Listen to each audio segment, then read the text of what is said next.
pagi semuanya, ibu-ibu, rekan-rekan atas kesempatan waktunya hari ini, atas kehadiran ibu-ibu rekan sejawat dalam pembahasan yang kami lakukan pada hari ini, yaitu tentang matematika gembira. Tema hari ini kami mengambil aku dan bilangan sahabat bermain. Selamat pagi ibu-ibu semua. Selamat pagi. Apa kabarnya hari ini? Baik. Masih semangat? Semangat. Oke. Kita sering bertanya, apa itu matematika gembira? Padahal hari-hari kita melihat matematika gembira itu sudah kita lakukan. Tetapi kita bagaimana itu matematika gembira? Sekarang kita lihat apa itu matematika gembira. Next. Ya, ini perkenalkan biodatanya sudah kenal semua ya. Nah, next. Konteks dari matematika gembira bisa kita lihat, yaitu introduction to matematika gembira. Yang kedua, kerangka kerja gembira. Yang ketiga itu penerapan dalam lingkungan kelas. Oke, matematika gembira itu bagaimana? Apa yang pernah terlintas di pikiran ibu-ibu semua? Bermain dengan angka, Ya, kegiatan mengenalkan bilangan atau mengenalkan angka kepada anak-anak itu menggunakan permainan-permainan. oke, benar sekali ibu-ibu. Sedangkan itu semua sudah kita lakukan waktu kita belajar bermain dengan anak-anak. Tetapi kita belum memahami konteksnya itu bagaimana. Nah, di sini matematika gembira bukan berarti kita itu gembira dengan ketawa, ketiwi, ya. Gembira itu ada artinya. Apa sih itu gembira? Coba kita lihat. G itu artinya gali dan eksplorasi. Nah, di sini kita menggali apa itu minat bakat anak. Mengeksplorasinya, setelah kita tahu minat bakatnya, baru kita bisa mengeksplorasinya. M-nya itu apa? Coba kita lihat, M-nya itu muat konten. Nah, di sini muat konten, kita setelah menggali dan mengeksplorasi, kita membuat kegiatannya. Nah, yang seterusnya B itu apa? Buat aktivitas. Berarti kita menerapkannya dan membuat pembelajaran itu di dalam kelas bersama anak-anak. Nah, seterusnya I itu apa? Ikuti pemikiran murid. Berarti pembelajaran matematika gembira itu tidak memaksa pemikiran kita. Kita lihat pemikiran murid itu yang bagaimana. Di sini kita ikuti pemikirannya. Kalau umurnya PAUD kelas A, bagaimana pemikiran mereka? Itu yang kita ikuti. Jangan memaksa dengan kehendak kita. Nah, ra itu rayakan dan akhiri. Dari setiap momen kegiatan pembelajaran itu kita harus merayakannya bersama anak-anak dengan memberikan apresiasi. Nah, setelah itu baru kita mengakhirinya dengan memberi hadiah atau pujian supaya anak itu senang. Nah, next. Apa sih tujuan matematika gembira? Bisa kita lihat di sini. Tujuan dari matematika gembira itu yang pertama, memperkenalkan konsep dasar matematika. Berarti matematika itu sangat bermakna, ya, dan berarti sekali bagi anak-anak PAUD, ya. Dengan memberi pemahaman awal tentang bilangan, operasi dasar dan logika. Kita tidak usah muluk-muluk, kita pemahaman awal saja dulu. Nah, yang kedua, mengembangkan keterampilan berpikir kritis, yaitu mendorong anak untuk memecahkan masalah dengan cara kreatif dan analisis. Matematika itu cenderung dengan pemecahan masalah. Kalau anak itu paham dengan pemahaman dan penalaran kritis, dia hidup sehari-harinya itu lebih mudah dijalani. Nah, karena kehidupan kita itu menyangkut terkait dengan matematika dalam pemecahan masalah di dalam kehidupan. Yang ketiga, meningkatkan minat terhadap matematika. Kalau kita mengajar anak PAUD itu 1 tambah 1, 2, 3 tambah sekian, itu susah, ya. Nah, untuk kita melihat supaya anak itu senang, kita meningkatkan minat itu bagaimana supaya dia lebih berminat, ya. membuat pembelajaran matematika menjadi menyenangkan dan menarik melalui pendekatan yang interaktif. Nah, next. Manfaatnya apa sih? Coba kita lihat sama-sama ya ibu-ibu. Manfaatnya yang pertama itu pembelajaran lebih interaktif karena dia menyenangkan, yaitu dengan metode yang melibatkan permainan, musik, dan aktivitas fisik membantu anak memahami konsep matematika lewat eksplorasi aktif. Nah, seterusnya pengalaman yang positif. Anak-anak itu bisa lebih menikmati proses belajar karena disajikan dalam suasana yang menyenangkan, meminimalkan rasa takut terhadap matematika. Nah, seterusnya itu dukungan emosionalnya bagaimana? Menggunakan pendekatan penuh dukungan dan motivasi positif untuk membuat anak merasa dihargai dan percaya diri dalam mempelajari matematika. Dan seterusnya fleksibel pembelajarannya, memungkinkan penyampaian materi yang adaptif sesuai dengan kebutuhan setiap anak. Nah, itu tadi manfaatnya banyak sekali ya, manfaatnya itu bagi anak-anak dan kita sebagai guru PAUD. Nah, sasaran matematika gembira itu apa? Siapa saja? Ayo ibu-ibu, siapa sasaran matematika gembira itu? Peserta didik? Iya, bisa kita lihat, benar ibu ya. Di sini ada peserta didiknya. Usia anak, usia dini ya, yaitu usia utama 3 sampai 6 tahun itu sasarannya. Yang kedua itu kebutuhan belajarnya bagaimana di sini? Memenuhi kebutuhan anak untuk belajar melalui metode yang mendukung keterlibatan aktif, rasa ingin tahu dan pengembangan diri. Nah, yang ketiga itu orang tua dan pendidik. Bukan cuma anak yang sasarannya itu matematika ini, orang tua dan pendidik. Memberi panduan kepada orang tua dan guru tentang cara menciptakan lingkungan pembelajaran matematika yang menyenangkan dan mendukung. Makanya matematika gembira itu bukan selesai di sekolah, tetapi lanjut ke rumah. Next. Kerangka kerja gembira. Nah, ini maksudnya matematika gembira tadi ini punya kerangka.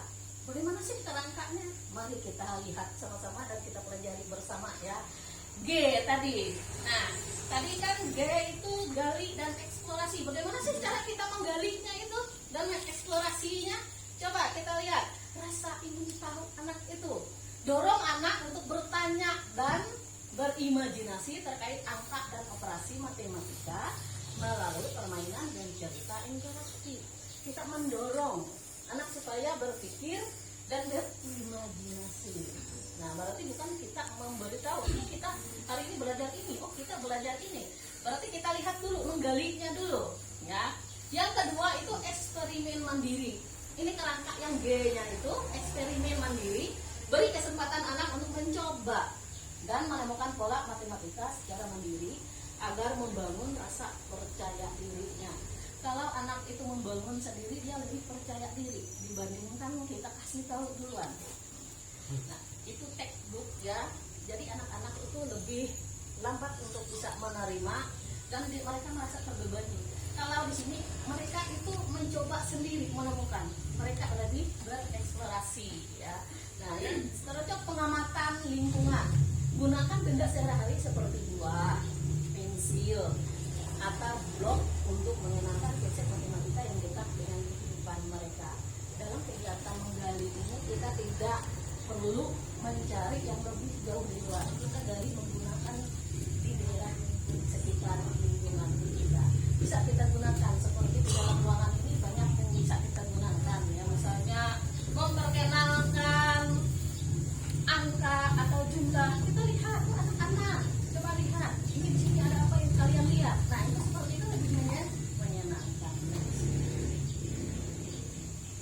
Nah, dalam pembelajaran matematika di pendidikan anak usia dini ini penting bagi guru untuk mengawali proses pembelajaran dengan menggali dan mengeksplorasi konteks yang nyata, dekat, dan bermakna bagi murid. Nah, apa saja itu? Yang pertama, mengamati benda-benda di sekitar. Nah, itu bisa kita gunakan. Yang kedua itu menghitung sambil bermain. Bukan cuma 1, 2, 3, 4. Kita sambil bermain saja biar di halaman, di luar. luar maupun di dalam ruangan ya. Yang ketiga, membandingkan jumlah mainan di 2 kotak. Isi 1 kotak mainan dan di sebelahnya satu lagi. Kita mengajar mereka memperbandingkan yang mana yang banyak, yang mana yang sedikit. Nah, seperti itu. Membuat menara balok itu juga matematika, bukan cuma menghitung balok, nggak ada gunanya, tetapi balok-balok itu merupakan geometri, itu merupakan sebuah matematika. Nah, selanjutnya M, itu bagaimana cara kita membuat kontennya. Nah, di sini konten itu harus menarik, jangan konten asal-asalan. Kita buat itu semenarik mungkin, sajikan materi dengan visual atau colorful. Nah, kita gunakan gambar, video ya, yang banyak warnanya ya, cerita yang relevan dengan fiksi, jangan kita ngarang, kita ceritanya itu yang nyata ya dalam kehidupan anak. Nah, naratif agar anak tetap terlibat. Kita seperti menceritakan kehidupan, apa yang bisa menjadi pengalaman anak. Fokus pada tujuan kita dalam membuat konten itu apa? Jangan kita membuat konten itu tidak fokus terhadap tujuannya atau mengembang. Pastikan setiap pembelajaran memiliki sasaran yang jelas.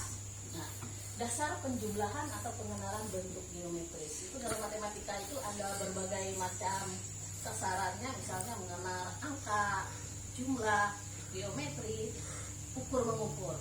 Itu dalam konsep matematika. Kalau pecahan apa itu sudah masih tingkat yang lebih tinggi. Nah, yang seterusnya di verifikasi media. Nah, gunakan buku, video, animasi atau aplikasi interaktif untuk memberikan variasi dalam metode pembelajaran. Makanya kita merancang kegiatan pembelajaran itu yang lebih menarik lagi. Nah, next. Bagaimana kita menerapkan dan mengaplikasikan di sekolah PAUD untuk menggali dan memperdalam pemahaman matematika. Coba kita lihat sama-sama ibu-ibu, menyebut bilangan secara berurutan ya. Misalnya 1, 2, 3 itu bisa kita gunakan. Mengenali jumlah kecil tanpa membilang. Misalnya di tangan sebelah ini, nah ini. Sebelah kiri ini pensilnya ada berapa?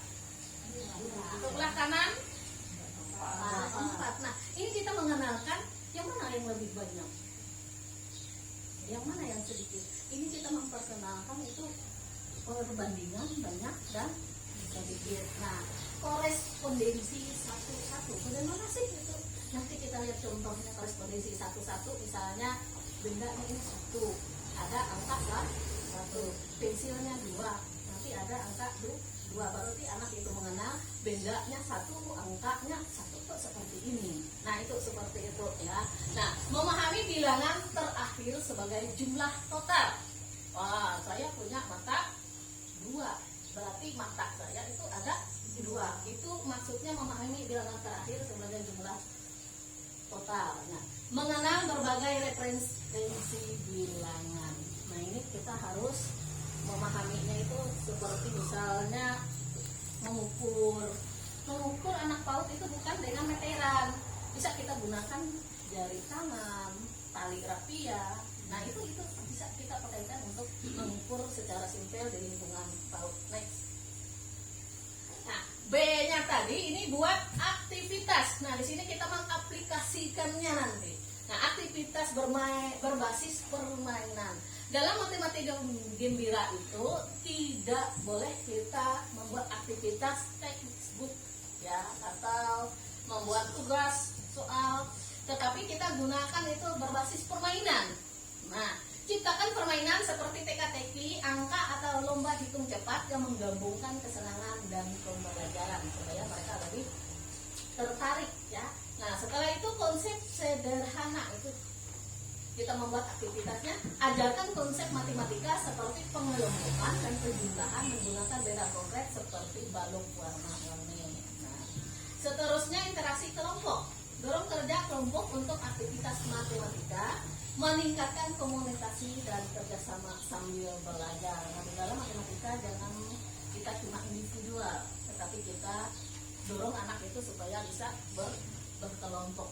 Next. Nah, I-nya apa?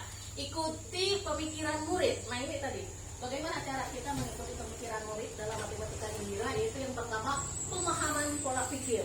Setiap anak berbeda, berarti kita harus menggali memahami pola pikir anak itu yang bagaimana. Nah, pahami cara berpikir siswa, apakah mereka lebih visual, auditory, atau kinestik, dan sesuai dengan metode belajar. Anak-anak di dalam ruangan banyak, berarti anak-anak itu cara belajarnya itu berbeda. Ada yang visual, ada yang audio, nah ada yang kinestik ya, secara langsung. Nah, setelah itu penyesuaian tempo. Nah, beri anak waktu yang sesuai dengan kemampuan masing-masing untuk mempelajari dan menguasai konsep. Berarti sesuai tempo. Anak A dengan B, tempo menyelesaikan itu berbeda. Ada yang selesai 5 menit, ada yang 20 menit. Berarti kita kasih waktu tempo itu tadi ya. Nah, seterusnya diskusi yang relektif. Berinteraksi dengan siswa secara aktivitas dan ajukan pertanyaan untuk menggali cara mereka memahami konsep matematika. Setiap kegiatan itu kita harus kasih interaksi dengan memberi sebuah pertanyaan. Nah, seperti kalau di pembelajaran mendalam pertanyaan pemantik itu sangat perlu. Next. Nah, R dengan A. Nah, rayakan dan akhiri pembelajaran. Coba kita lihat itu bagaimana guru mengajukan pertanyaan terbuka tentang kegiatan yang sudah dilakukan. Kita kan sudah melakukan apresiasi dengan anak-anak itu. Tanya sama mereka bagaimana perasaannya, apa yang paling disenangi waktu bermain. Nah, di sini merefleksi. Kita harus merefleksi dari akhir semua kegiatan. Refleksi muridnya bagaimana, muridnya bagaimana. Jadi kita bisa mengetahui yang mana yang perlu kita perbaiki. Nah, memberi apresiasi, motivasi, penguatan positif atas usaha murid. Kita tidak melihat hasil akhir, tetapi melihat bagaimana mereka mengerjakan, bagaimana mereka melakukan usaha mereka, itu yang perlu kita apresiasi. Tidak usah dengan memberi hadiah apapun, cukup dengan pujian. Misalnya itu anak senang. Ya, next. Penerapan dalam lingkungan kelas. Coba kita lihat bagaimana sih penerapannya. Perencanaan pembelajaran, menyusun tujuan pembelajaran, merancang hasil pembelajaran yang spesifik dan terukur sesuai kebutuhan anak. Nah, usia anak misalnya kelas A, B itu berbeda. Berarti kita rancang sesuai dengan kebutuhannya. Menentukan sumber belajarnya. Nah, apa itu? Memilih bahan ajar dan media pembelajaran yang relevan dan menarik. Kalau temanya binatang, berarti jangan kita cari temanya buah-buahan. Berarti harus menyangkut dengan binatang. Nah, membuat strategi evaluasi. Bagaimana caranya? Yaitu menyusun metode penilaian yang mampu mengukur pencapaian tujuan pembelajaran. Kalau kita itu lebih ke catatan anekdot, checklist, ya, rubrik, hasil karya, ya, foto berseri. Itu yang bisa kita gunakan untuk membuat strategi evaluasi. Next. Teknik pembelajaran interaktif. Nah, di sini kita bisa melibatkan siswa secara aktif. Dalam matematika gembira kita harus menguasai teknik ini, yaitu mendorong interaksi melalui permainan dan diskusi kelompok untuk meningkat pemahaman konsep matematika. Nah, yang kedua, menggunakan alat bantu atau visual dan praktis, yaitu bagaimana caranya memanfaatkan alat peraga atau media teknologi untuk membantu siswa memahami konsep secara konkret. Makanya anak PAUD itu harus banyak namanya alat peraga yang kita gunakan. Menyediakan umpan balik yang konstruktif, memberikan saran dan evaluasi yang membangun untuk memperbaiki kesalahan dan memperkuat pemahaman. Nah, di sini tadi dia yang harus ada refleksi. Ya. Nah, next. Penilaian kemajuan, menggunakan kuis sesuai tema. Nah, memberi kuis singkat dengan soal terkait dengan dalam suasana menyenangkan. Nah, setelah kegiatan kita bisa memberikan pertanyaan dengan supaya kita bisa menilai bagaimana pemahaman mereka tadi. Ya. Yang kedua itu observasi partisipasi siswa, yaitu mengamati keterlibatan siswa selama aktif bermain dengan bilangan. Kita sebagai guru harus teliti dalam menilai siswa. Tidak bisa kita fokus duduk di satu tempat, tetapi kita keliling, memberi dorongan dan memantau siswa. Ya. Yang ketiga, analisis tugas individu. Menilai tugas individu untuk mengukur pemahaman konsep dan kemampuan penerapan. Nah, itu tadi penilaian kemajuan itu ada 3 ya. Nah, ini contohnya tadi perbaikan bilangan. Yang pertama itu murid menyebutkan bilangan secara berurutan. Ini dia tadi. Ya. Kita melihat dia berurutan, berarti dia tidak melompat-lompat. Misalnya dia berhitung jarinya 1 sampai 10, 1, 2, 3, itu sudah namanya kepekaan bilangan. Belum tentu anak itu mengenal angka itu 1 itu bagaimana, 2 bagaimana, tetapi mereka sudah tahu menyebut bilangan tersebut. Nah, next. Nah, ini murid membandingkan jumlah tadi. Nah, jumlah misalnya di sebelah sini mainannya penuh, di sebelah sana mainannya penuh, tetapi sedikit. Ini kita melakukan namanya perbandingan jumlah. Gambar membandingkan jumlah banyak dan sedikit. Kalau yang di bawah ini kan sama. Tetapi anak-anak kita ada konsepsi. Misalnya, oh padahal itu tuh sama penuh, sama banyak. Nah ini yang perlu kita arahkan lagi anak supaya anak memahami jumlahnya itu sama penuh, tetapi jumlahnya sedikit. Next. Nah, murid menunjukkan pemahaman korespondensi satu-satu.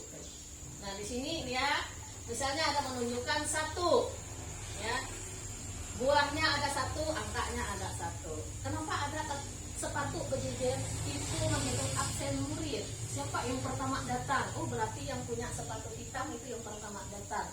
Nah, itu kita lakukan misalnya pertama masuk bisa kita lakukan seperti itu untuk memperkenalkan matematika gembira. Sudah. Kita tidak sadar padahal itu sudah matematika, ya. Nah, seperti yang di atas itu sapi, ya sapinya angka 1 itu. Nah, berarti urutan yang kedua datang si ayam, bebek. Yang ketiga siapa yang datang? Yang ketiga ayam. Nah, ini dia. Berarti kita melakukan absen murid sudah.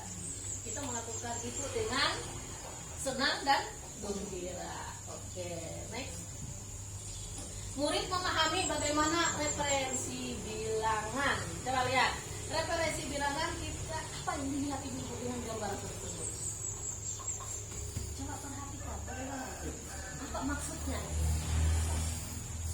Anak menyusun atau mengurutkan benda berdasarkan dengan jumlah angka yang ada. Misalnya itu seperti gambar yang pertama, anak memasukkan bilah kayu sesuai dengan jumlah angka yang ada di dalam botol plastik.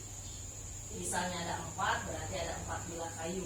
Iya, benar sekali. Kita lihat. Nah, di sini itu namanya berbagai referensi bilangan. Yang gambar pertama itu bilah kayu, menggunakan bilah kayu. Yang kedua menggunakan tutup botol. Yang ketiga itu adalah Lego. Itu bisa kita gunakan. Padahal ini banyak bisa kita sudah kita lakukan, tetapi kita belum sadar. Oh, ini matematika gembira. Nah, oke, next.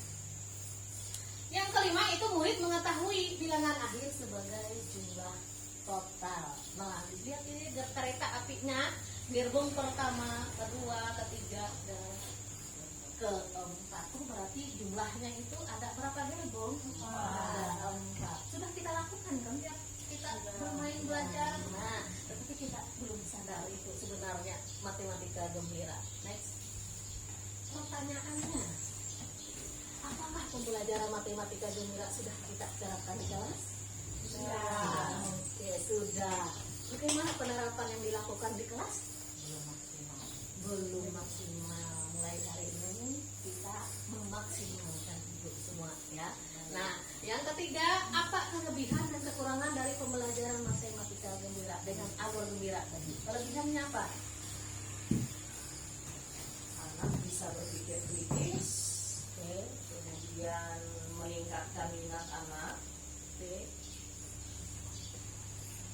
lalu mengembangkan kerjasama, ya, kerjasama anak. Kalau kekurangannya? Kalau di sini menurut saya kekurangan itu bukan, kalau saya lihat dari yang sudah dilaksanakan, kekurangan itu sebenarnya bukan pada anak, tetapi itu lebih pada kreativitas gurunya. Sebenarnya bahan kita itu banyak. Yang penyakitnya itu Nah, itu sebenarnya tugas kita sebagai guru supaya kita bisa memberikan lebih kepada anak-anak kita. Oleh kita ini adalah sebagai guru fondasi mencetak anak-anak itu supaya lebih maju lagi dan mengerti apa itu matematika. Oke, next. Kesimpulannya. Coba kita baca sama-sama kesimpulannya apa? Pembelajaran matematika gembira bagi anak usia dini bertujuan menciptakan metode pembelajaran yang menyenangkan, bermakna kontekstual, serta mendorong murid menjadi lebih aktif, kreatif, dan kritis dalam berpikir. Nah, terus kita baca kesimpulannya, berarti kita sudah mulai belajar memahami dan kita terapkan dari hari ini, besok, dan seterusnya. Kita belajar lebih dan lebih lagi. Ya, next. Oke. Terima Nah, di sini saya kasih contoh. Kita bermain sedikit ya. Ya. Oke. Bermain sedikit. Sekarang lihat di dalam ruangan ini apa saja yang ibu-ibu lihat? Ada Pensil. Pensil. Ada gambar pohon. Iya, banyak sekali. Nah, coba kita lihat lampunya itu bentuk apa ya? Bulat. Lingkaran. Lingkaran itu matematika atau tidak? Matematika. Masuk dalam apa? Bentuk Geometri. geometri. Pensil tadi apa bentuknya? Panjang. Panjang. Bisa kita mengenalkan panjang, pendek. Atau kita bisa memperkenalkan pola. Misalnya pola A, B, C, D, A, B, B bisa. Ya. Nah, meja itu bentuknya Persegi. itu termasuk geometri. Bisa kita gunakan. Oh, kita hitung mejanya ada berapa? Berarti kita memperkenalkan bilangan. Tepuk tangan untuk kita. Sekian materi dari kami dalam pengembasan matematika gembira. Semoga bermanfaat bagi rekan-rekan semua dan bisa diimplementasikan dalam permainan pembelajaran di kelas masing-masing. Sekian yang bisa kami sampaikan dan kami ucapkan banyak terima kasih. Selamat pagi. Selamat pagi. Terima kasih. Gembira. Balikan eksplorasimu.